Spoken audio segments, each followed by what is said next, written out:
Como todos nós, né, os amigos espirituais das esferas superiores, apesar de libertos, apesar de, né, já com possibilidades intelectuais, mentais, né, muito além da condição humana, eles ainda guardam no coração o amor, o afeto e a saudade. E aí, né, eu lembro que quando eu era mais jovem, quando eu era criança, alguns anos atrás, né, de tempos em tempos o Lucas me falava que ele ia às regiões abismais. Para quem não sabe, as regiões abismais são as regiões mais inferiores do nosso mundo, né, do nosso orbe, onde estão aqueles espíritos mais reticentes e mais sofridos no campo do mal, né, entidades inteligentíssimas, antigas, que não vale a pena a gente entrar nisso porque não é o objetivo. Nessas regiões, né, ele ia, né, constantemente, às vezes uma vez por mês ou duas vezes por mês, visitar, tá, uma companheira que ele tinha lá, que era uma companheira que era, vamos dizer assim, o espírito amado dele desde o Egito Antigo até a época do Cristo, né? E essa companheira, que chamava-se Ariadne, ela estava nessas regiões inferiores, né? Ela estava presa lá, né, por revolta, por egoísmo, por erros vários, como todos nós cometemos. E o que acontece? De tempos em tempos, né, o Lucas vinha e descia as regiões inferiores, né, muitas vezes a trabalho, né, fazendo bem, ajudando outros espíritos, e aproveitava para visitar a companheira do seu coração.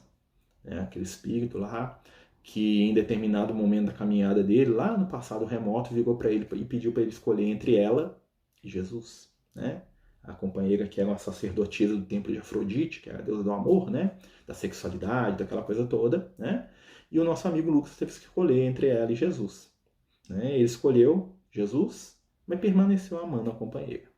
E aí, às vezes, eu imagino, né, como é um amor que ultrapassa fronteiras, né, como é o carinho de um espírito iluminado, né, que pega os seus últimos minutos, né, os seus pequenos momentos de descanso e desce às regiões espirituais, até as zonas inferiores, para muitas vezes se postar invisível e ficar observando aquele espírito lá, né, nos seus erros, nos seus desesperos, né, nas suas arrogâncias, na sua agressividade, e com o amor de um anjo velou por essa amiga.